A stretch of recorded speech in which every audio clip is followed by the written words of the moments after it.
I'm here today representing a team of artists and technologists and filmmakers that worked together on a remarkable film project for the last 4 years. And along the way, they created a breakthrough in computer visualization. So I want to show you a clip of the film now. Hopefully it won't stutter. If we did our jobs well, you won't know that we were even involved. I don't know how it's possible, but you seem to have more hair. What if I told you that I wasn't getting older, but I was getting younger than everybody else? I was born with some form of disease. What kind of disease? I was born old. I'm sorry. No need to be. There's nothing wrong with old age.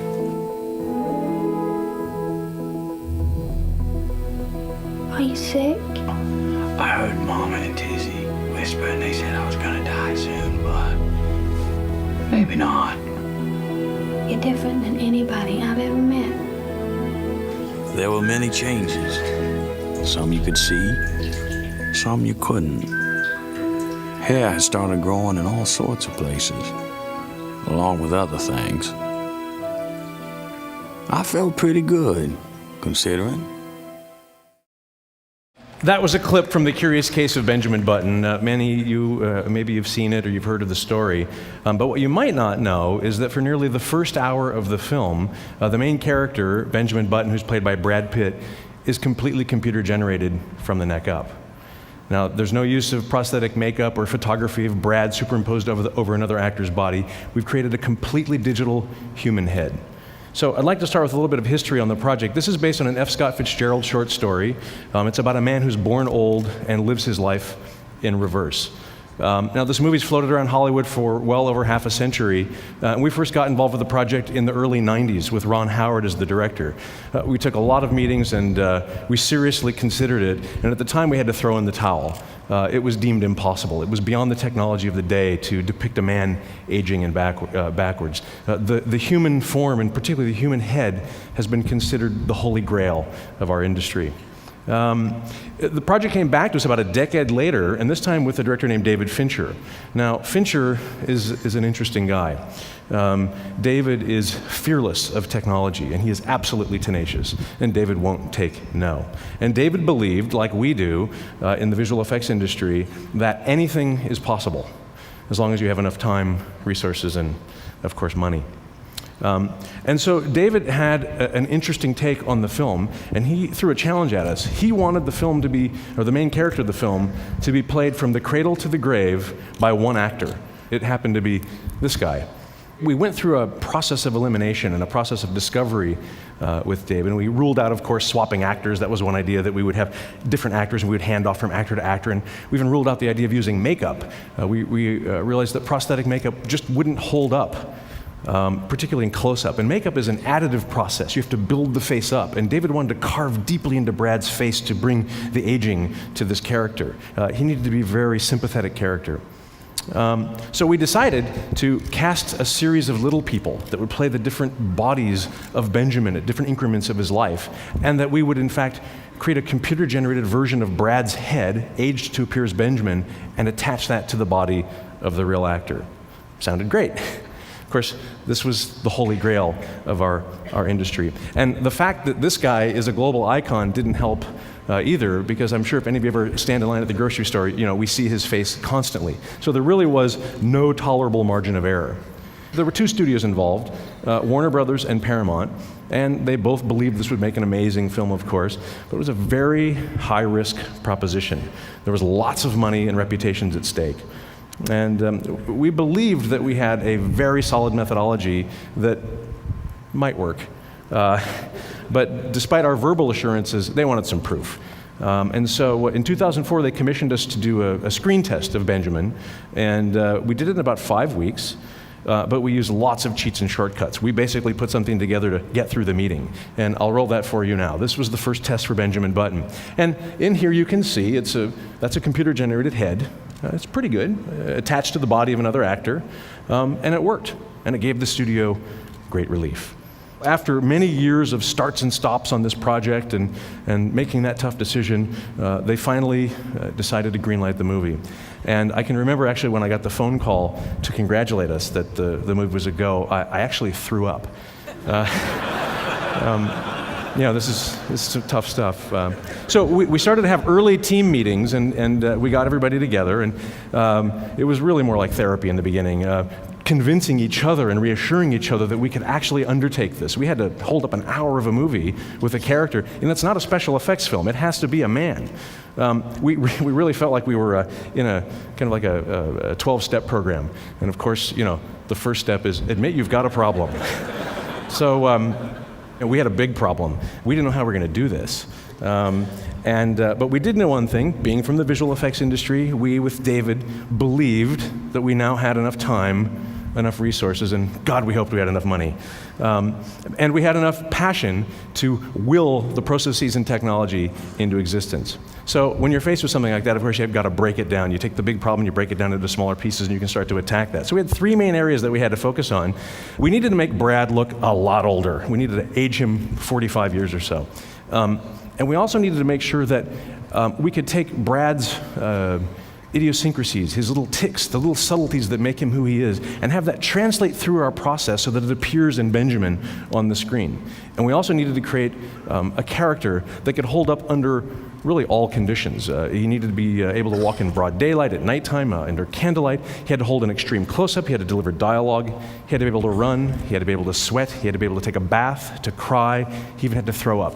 Not all at the same time, but he had to, do all of those things. And the work had to hold up for almost the first hour of the movie. We did about 325 shots.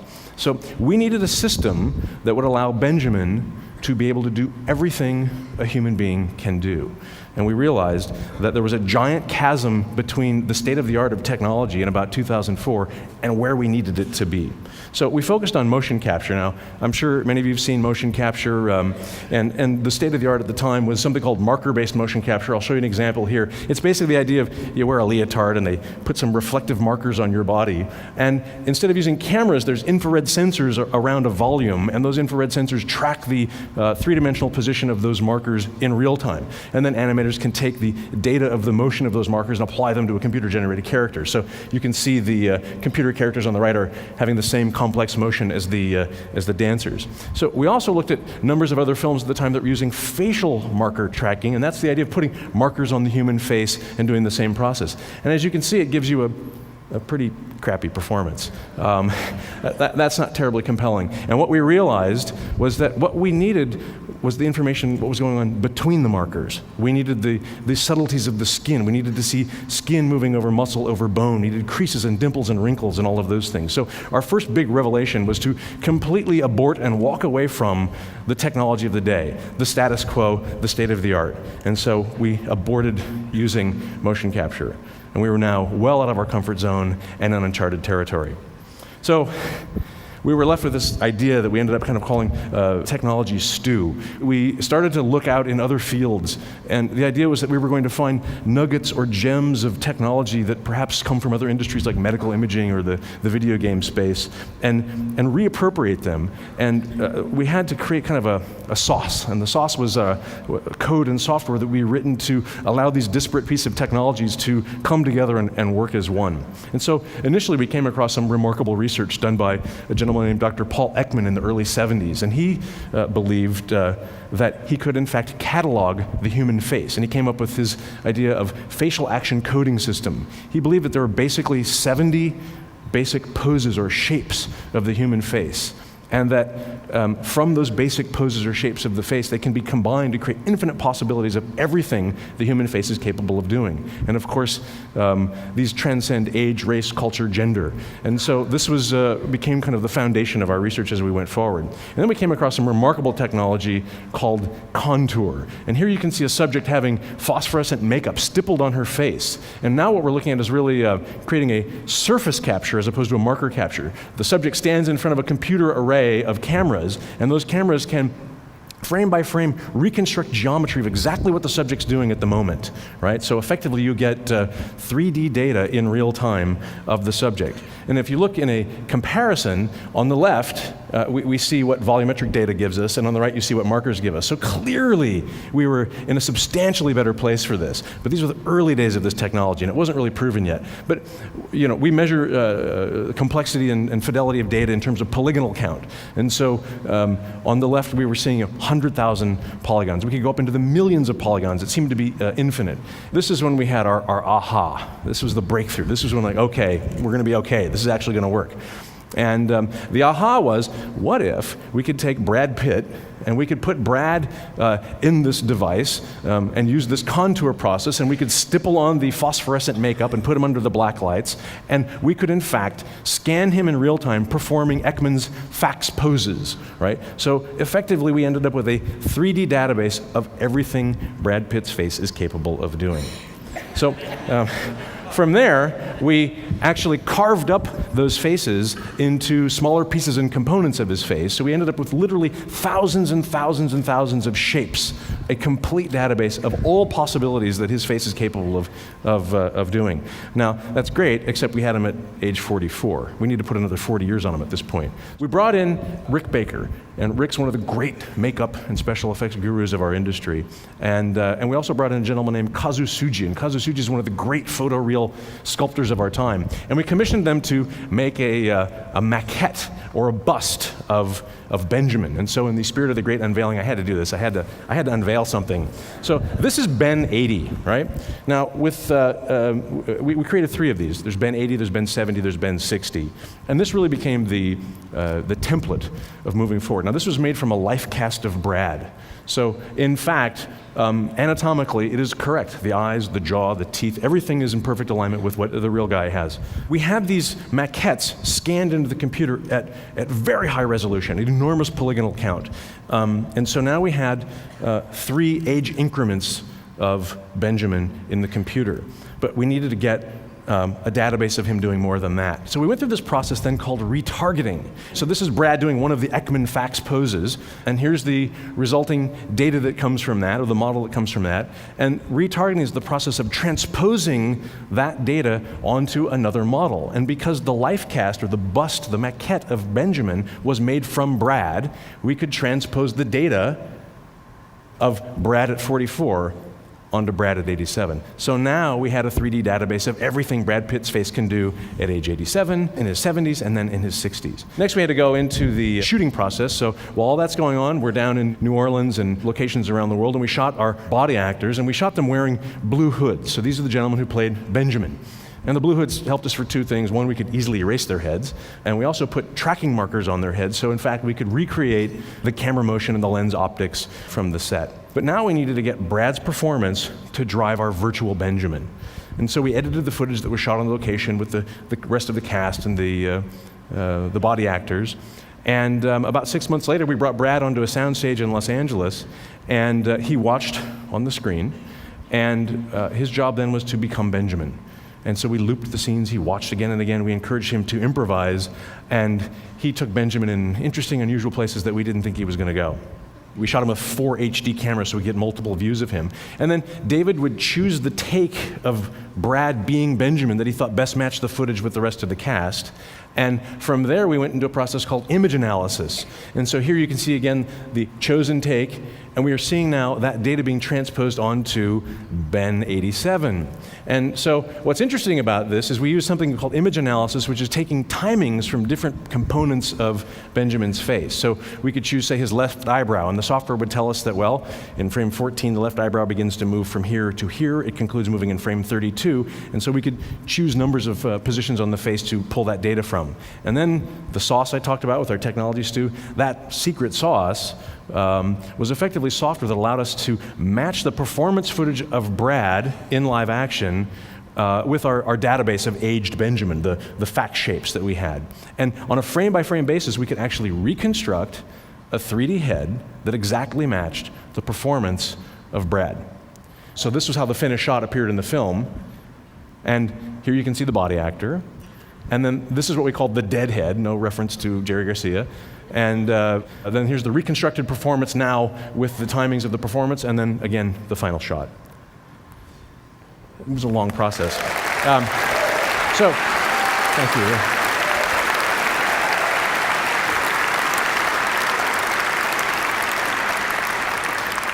The next section here, I'm going to just blast through this because we could do a whole TED talk on the next, several slides. We had to create a lighting system. So really, a big part of our process is creating a lighting environment for every single location that Benjamin had to appear, so that we could put Ben's head into any scene and it would exactly match the lighting that's on the other actors in the real world. We also had to create an eye system. We found the old adage, the eyes are the window to the soul, is absolutely true. So the goal here was to keep everybody looking in Ben's eyes.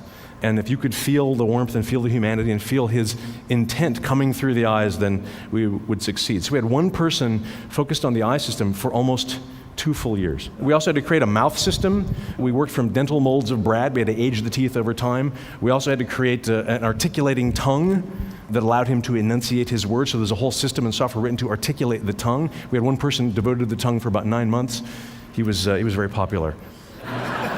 Skin displacement, another big deal. The skin had to be absolutely accurate. And he's also in an old age home. He's in a nursing home around other old people. So he had to look exactly the same as the others. So lots of work on skin deformation. You can see in some of these cases it works, in some cases it looks bad. This is a very, very, very early test in our process. So effectively we created a digital puppet that Brad Pitt could operate with his own face. There were no animators necessary to come in and interpret behavior or enhance his performance. There was something we encountered, though, that we ended up kind of calling the digital Botox effect. So as things kind of went through this process, it did kind of, Fincher would always say, it sandblasts the edges off of the performance. And one thing that our process and the technology couldn't do is it couldn't understand intent, the intent of the actor. So it sees a smile as a smile. It doesn't recognize an ironic smile or a happy smile or a frustrated smile. So it did take humans to kind of push it one way or the other. But we ended up calling the entire process and all the technology emotion capture as opposed to just motion capture. So take another look. Well, I heard Mama and Tizzy whisper and they said I was gonna die soon, but maybe not. Well, I heard Mama and Tizzy whisper and they said I was gonna die soon, but maybe not. Well, I heard Mama and Tizzy whisper and they said I was gonna die soon, but maybe not. That's how to create a digital human in 18 minutes. Thank you. Just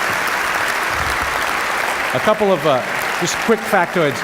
It really took 155 people over 2 years, and we didn't even talk about 60 hairstyles and an all-digital haircut, but that is Benjamin. Thank you.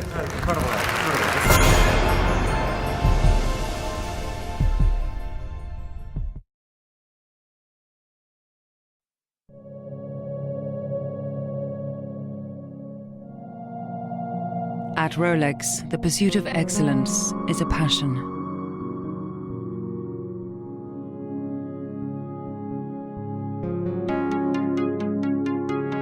At the heart of every timepiece we make is the Rolex movement. 100% conceived by Rolex's research and development teams. Every Rolex movement undergoes an exacting production process. One that can take well over a year to complete. It begins with hundreds of finely manufactured components. And after careful assembly and minute adjustments, all that remains is the careful positioning of the oscillator. This is the heartbeat of every Rolex, the moment a Rolex truly comes to life.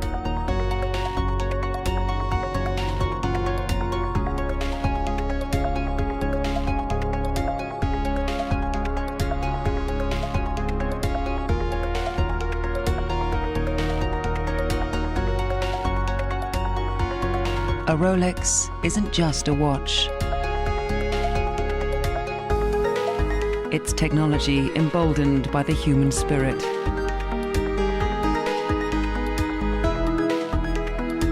The Rolex movement. An entirely Swiss-made jewel. The pearl in every oyster that is a Rolex.